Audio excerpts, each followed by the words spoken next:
नमस्कार, मैं श्रुति। यूपी को नया मुख्य सचिव मिल चुका है। जी हां, 1989 बैच के आईएएस अधिकारी शशि प्रकाश गोयल उर्फ एसपी गोयल ने उत्तर प्रदेश के नए मुख्य सचिव का पदभार ग्रहण कर लिया है।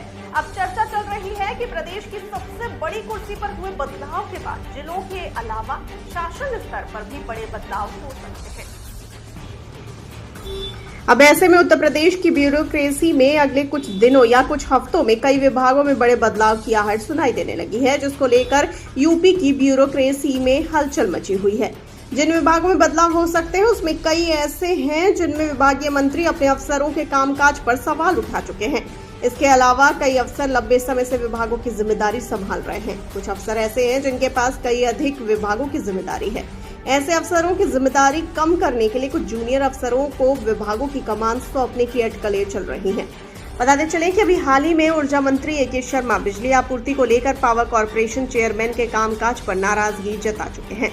औद्योगिक विकास मंत्री नंद गोपाल गुप्ता नंदी ने भी अपने विभाग में अफसरों के कामकाज पर सवाल उठाते हुए मुख्यमंत्री को पत्र लिखा था। कई जिलों में डीएम स्तर तक के अधिकारियों पर भी स्थानीय भाजपा नेता लगातार सवाल खड़े कर रहे हैं। प्रदेश के 2 सीनियर आईएएस अफसर अगले कुछ महीने में रिटायर हो रहे हैं। राज्यपाल के अपर मुख्य सचिव सुधीर एम बोबड़े 30 सितंबर को और 1990 बैच के हिमांशु कुमार अक्टूबर 2025 में रिटायर हो रहे हैं।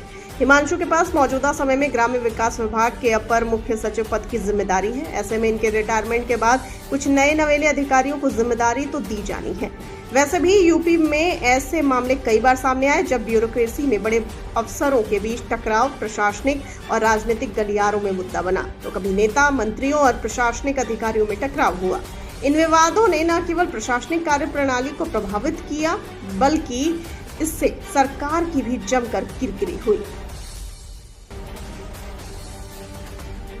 बताते चलें कि अब मुख्य सचिव की तैनाती के बीच ब्यूरोक्रेसी में बदलाव की लहर भापते हुए सूबे के मंत्री, विधायक समेत ब्यूरोक्रेट भी अपने कील कांटे दुरुस्त करने की जुगत में मशगूल हैं। आपका इस पे क्या कहना है? अपनी राय में बताइए कमेंट सेक्शन में। और जाते जाते इस वाले वीडियो को कर दीजिए लाइक और शेयर और चैनल को सब्सक्राइब करना बिल्कुल न भूलिए। मुझे दीजिए इजाजत। नमस्कार।